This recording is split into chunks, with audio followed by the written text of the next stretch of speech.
Hey guys, welcome back to our YouTube channel again. I am Ravi Tyagi and today हम बात करने जा रहे हैं क्वालिटी एंड रिलायबिलिटी इंजीनियरिंग के एक इम्पोर्टेंट टॉपिक्स के बारे में, जो कि है स्टैटिकल क्वालिटी कंट्रोल। इसके अंदर काफ़ी कंफ्यूजिंग टॉपिक है, काफ़ी कंफ्यूजन रहती है इसके रिगार्डिंग, टॉपिक के रिगार्डिंग कि कैसे क्या चीज़ें हो रही हैं इसके अंदर। तो बेसिकली मैं आपको सबसे पहले बता दूं कि स्टैटिकल क्वालिटी कंट्रोल क्या होता है कि कैलकुलेशंस के दौरान, कुछ चार्ट्स के दौरान हम एनालाइज करते हैं, ये पता करते हैं, एक प्रोसेस को हम मॉनिटर करेंगे और उसको चेक करेंगे कि उसके अंदर कहाँ पे कमियां हैं, किस तरीके से हम करेंगे। जब लार्ज नंबर पे हमारी कोई चीज़ तैयार होती है, बनती है, उसके अंदर जो प्रॉब्लम आती हैं उनके बारे में हम इसके अंदर डील करते हैं। ठीक है, इसी का ही पार्ट होते हैं आपके control chart and acceptance sampling, तो वो हम फर्दर आगे पढ़ेंगे। तो सबसे पहले हम इसमें जो बात करने जा रहे हैं सबसे इंपॉर्टेंट टॉपिक्स के बारे में, वो है हमारा स्टैटिस्टिकल क्वालिटी कंट्रोल। इसको शॉर्ट में हम SQC भी बोल देते हैं, SQC। ठीक है, अब इसको बेसिकली हम डिफाइन कर सकते हैं, अगर पूछा जाए तो हम इसको ऐसे कह सकते हैं, the use of statistical method, यानी कि कोई भी कैलकुलेशन हमें इसके अंदर करनी है। ठीक है, स्टैटिकल मेथड इन किसके लिए करनी है? चेक, मॉनिटर करने के लिए। एक तो जो भी आपकी चीज़ें बन रही हैं, प्रोसेस हो रही हैं, प्रोडक्ट किया हो या सर्विसेज की, उनको मॉनिटर करने के लिए और उनको मेंटेन करने के लिए। अब किसके लिए कर रहे हैं? The quality of product and services. इसमें बहुत सिंपल सी बात कही गई है कि स्टैटिकल मेथड का यूज़ करना है, किसके लिए यूज़ करना है। स्टैटिकल साथ के साथ मैं हाईलाइट कर देता हूँ क्योंकि एक ही उसमें आपको कॉन्सेप्ट क्लियर हो जाएगा। स्टैटिकल मेथड का यूज़ करना है, किसके लिए करना है? मॉनिटरिंग के लिए करना है और मेंटेनिंग के लिए करना है।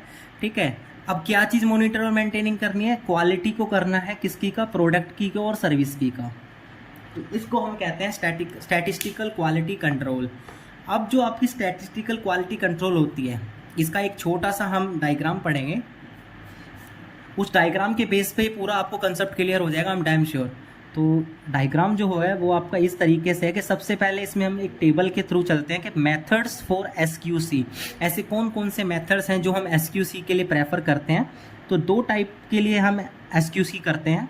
जो पहला टाइप आपके लिए है वो है इसके अंदर प्रोसेस को कंट्रोल करने के लिए, प्रोसेस कंट्रोल करने के लिए, एंड जो सेकंड टाइप है वो है आपका प्रोडक्ट को कंट्रोल करने के लिए। ठीक है, अब यही दोनों चीज़ों को हम फर्दर डिवाइड कर देते हैं। आपका जो इसके अंदर टॉपिक आता है बहुत अच्छा, जो प्रोसेस कंट्रोल होती है, इस प्रोसेस कंट्रोल में हम किस चीज़ के द्वारा कंट्रोल करते हैं? हेल्प लेते हैं हम किसकी? कंट्रोल चार्ट की। ठीक है, कंट्रोल चार्ट्स की हेल्प लेते हैं। और ऐसे ही प्रोडक्ट को कैसे करते हैं? अगर प्रोडक्ट बन के तैयार हो गया तो उसमें उनको हम नंबर ऑफ बैचेस, वो आपके प्रोडक्ट होते हैं, तो उनको हम क्या करते हैं? एक्सेप्टेंस सैम्पलिंग के मेथड के द्वारा प्रोडक्ट को पास करते हैं। ठीक है, अब इनको हम आगे भी दो पार्ट में डिवाइड कर देते हैं, वो भी मैं आपको बता देता हूँ। जो पहला पार्ट इसके अंदर आता है वो आता है आपका control chart for variables, and जो सेकंड आता है इसके अंदर हमारा वो है control chart for attributes. Further आपकी जो एक्सेप्टेंस सैम्पलिंग है वो भी दो मेथड से की जाती है। पहला मेथड है acceptance sampling for variables,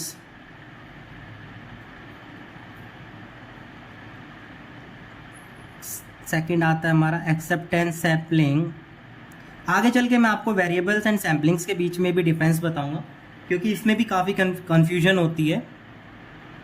for attributes, बहुत ही सिंपल सी आपकी SQC की प्रोसेस के अंदर हम यही एक टोटल जो हम बात करते हैं SQC की प्रोसेस के अंदर, वो बात करेंगे सिर्फ इसी के बारे में। SQC वैसे पढ़ने में थोड़ा हैवी लगता है, पर इसको अगर टेबल की फॉर्मेट में देखा जाए तो SQC में सिर्फ यही है। इसके बाद इसके आगे फर्दर चार्ट्स वगैरह आ जाते हैं, जो कि मैंने अभी आपको इसमें बताऊंगा। जैसे अगर प्रोसेस कंट्रोल करनी है तो इसके अंदर हम चार्ट्स का यूज़ करते हैं। एन चार्ट का, पी चार्ट का, सी चार्ट का, यू चार्ट का, ऐसे चार्ट्स बनाते हैं और उनके बेसिस पे हम एनालाइज करते हैं कि पार्ट अगर नंबर ऑफ डिफेक्टिव कितने हैं, ठीक है आपके, फिर क्या कहते हैं जो आपके प्रोडक्ट एक्सेप्टेंस सैम्पलिंग है उसमें इस तरीके से किया जाता है कि भाई आपका जो एक्सेप्टेंस सैम्पलिंग है इसको हम डिवाइड कर देते हैं मेथड्स के अंदर, जिसके अंदर क्या होता है कि नंबर ऑफ़ जो सैपलिंग्स होते हैं आपको उनका लोड साइज़ के अकॉर्डिंग हम एक्सेप्ट करते हैं। कहीं से एक लॉट में से एक पीस निकाल लिया, 10 पीस निकाल लिए, वो चेक कर लिया और उसी के बेस पे पूरे लोड को हम डिसाइड करते हैं कि वो एक्सेप्ट होगा या नहीं होगा। तो अभी हम आज के मेथड के अंदर सिर्फ यही पढ़ेंगे कि स्टैटिकल क्वालिटी कंट्रोल होता क्या है और इसके मेथड क्या हैं। तो अभी मैंने आपको बता दिया प्रोसेस का क्या है बेसिकली, इसको मैं यहीं से समझाता हूँ आपको कि स्टैटिकल क्वालिटी कंट्रोल यानी कि कैलकुलेशन के दौरान हम क्या करेंगे, प्रोसेस को मॉनिटर करेंगे, मेंटेन करेंगे उसकी क्वालिटी को, ठीक है, किसी भी प्रोडक्ट की और उसकी सर्विसेज को। तो इसको दो तरीके से किया जाता है यहाँ पे। पहला तरीका होता है प्रोसेस कंट्रोल, जिसमें प्रोसेस को कंट्रोल करते हैं हम, और दूसरा होता है हमारा प्रोडक्ट कंट्रोल, जिनके फर्दर 2 पार्ट्स में डिवाइड करते हैं हम, कंट्रोल चार्ट्स के अंदर और एक्सेप्टेंस सैम्पलिंग के अंदर। कंट्रोल चार्ट्स भी आपके 2 टाइप से आगे डिवाइड होते हैं, एक वेरिएबल एंड एट्रीब्यूट के केस में, और प्रोडक्ट भी आपका इस तरीके से डिवाइड होता है सैम्पलिंग जो आपकी है वेरिएबल एंड एट्रीब्यूट के केस में, ठीक है। फर्दर इसमें मैं आपको बता देता हूँ एक छोटा सा टॉपिक और है इसके अंदर कि अब हम इसमें बात करने जा रहे हैं आगे वेरिएबल्स एंड एट्रीब्यूट्स के बारे में, कि इन दोनों के बीच में एक छोटा सा की डिफरेंस दूंगा मैं आपको, उसी से आप अंदाज़ा लगा लोगे कि वेरिएबल और एट्रीब्यूट के अंदर क्या फ़र्क है। अब हम बात कर रहे हैं वेरिएबल कंट्रोल चार्ट्स के बारे में और एट्रीब्यूट कंट्रोल चार्ट्स के बारे में। तो मैंने कुछ ऐसे पॉइंट्स लिखे हैं जो आपको इजीली ये क्लियर कर देंगे कि इन दोनों के बीच का डिफरेंस क्या है, और इजीली आप इनको याद करने में भी कोई प्रॉब्लम नहीं होगी, और आप इनको इम्प्लीमेंट भी इजीली कर सकते हो और अलग से पहचान सकते हो कि अगर ये हमारे पास सैम्पल है या ये प्रॉब्लम है हमारे पास, तो उसमें हमें वेरिएबल चार्ट्स यूज़ करने हैं या एट्रीब्यूट चार्ट्स यूज़ करने हैं। तो पहले हम बात करने जा रहे हैं अपने वेरिएबल चार्ट्स के बारे में।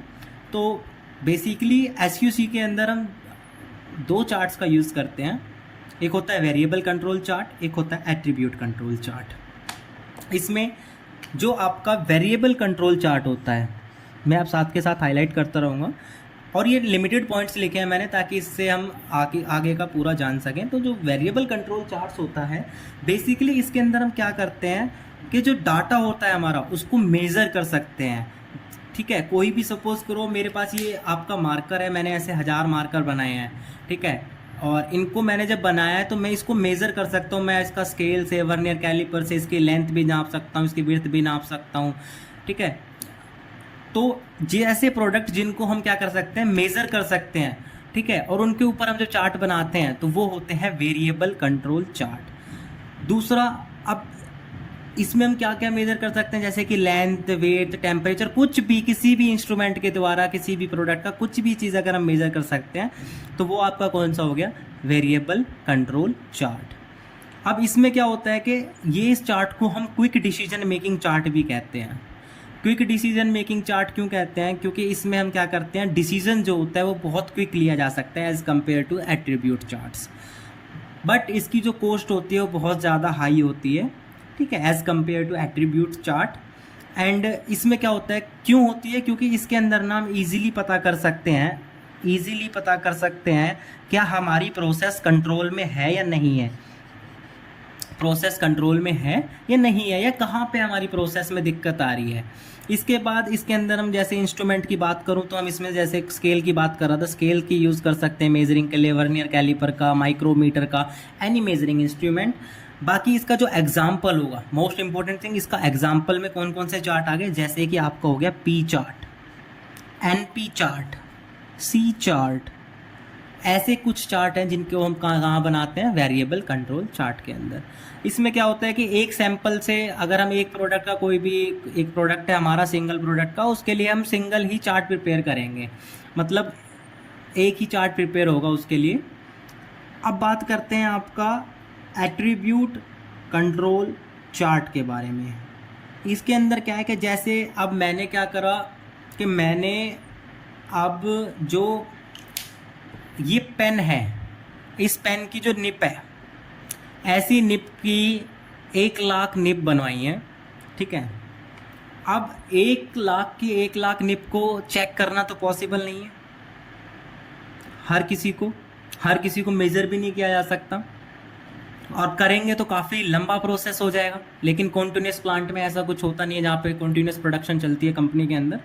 तो इसमें क्या है कि हम ऐसे चार्ट्स को प्रिपेयर करते हैं, जिनको हम प्रिपेयर करते हैं किसके ऊपर, या तो उसके डिफेक्टिव आइटम के ऊपर, या उसके अंदर एक यूनिट के अंदर एक पेन के अंदर एग्जाम्पल के तौर पे कितना डिफेक्ट है। जैसे कि भाई अगर ये पेन है, क्या इसकी लाइनिंग ये ठीक है, मतलब रेटिंग करते हैं तो जैसे क्या इसका चलने में कैसा है, ठीक है या नहीं है, निप ठीक है नहीं है, प्रॉपर कैप की फिटमेंट है नहीं है, प्रॉपर वर्किंग है नहीं है, कितना साइज लेटर का रखना है वो सबका सेम है या नहीं है। तो कुछ इस तरीके से हम नंबर ऑफ चीज़ों के ऊपर, डिफेक्ट के ऊपर इसको बनाते हैं। और इसमें हम डिफेक्ट को क्या काउंट कर सकते हैं, जैसे कि एक ही पेन है तो इसके अंदर क्या क्या चीज़ के ऊपर डिफेक्ट हो, कैप की फिटमेंट सही है नहीं है, बॉडी फिटमेंट सही है नहीं है, निप प्रॉपरली फिट है या नहीं है, निप इसकी प्रॉपरली फिट है या नहीं है। तो counted number of defective data के ऊपर हम बात करते हैं, जिनको हम होल नंबर में काउंट कर सकते हैं। इसके बाद इसमें अब हम एक सैंपल के ऊपर ये डिसाइड नहीं कर सकते क्या हमारी प्रोसेस कंट्रोल है या नहीं है, इसके लिए हमें मल्टीपल सैंपल लेने पड़ेंगे।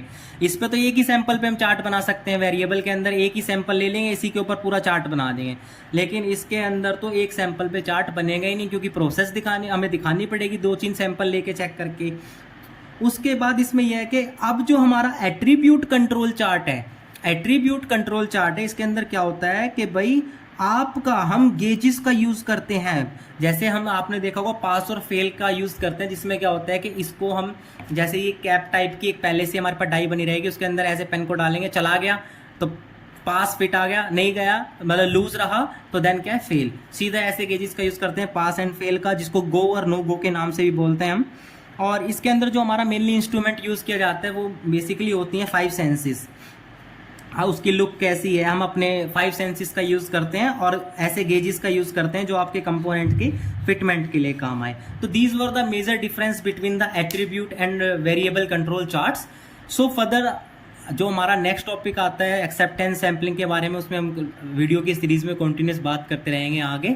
और क्वालिटी एंड रिलायबिलिटी से रिलेटेड आगे जो टर्म आने वाली हैं, जैसे कि एनपी चार्ट को किस तरीके से करते हैं। और एक लास्ट टॉपिक इसमें हमारा रह गया था कि वेरिएबल चार्ट का एग्जाम्पल क्या है। तो वेरिएबल चार्ट की जो एग्जाम्पल है वो है आपके एक्स चार्ट, यानी कि मीन निकालने वाला चार्ट, और range chart. X chart, x bar chart और आपका मीन रेंज चार्ट, इनका हम यूज़ करते हैं अपने प्रोसेस के अंदर। तो फर्दर वीडियोस के अंदर हम ऐसे ही, आप अगर वीडियो पसंद आई है तो चैनल को लाइक शेयर सब्सक्राइब करते हैं। और मैकेनिकल इंजीनियरिंग रिगार्डिंग सब्जेक्ट के दौरान आप हमारे चैनल को फॉलो कर सकते हैं। Thank you.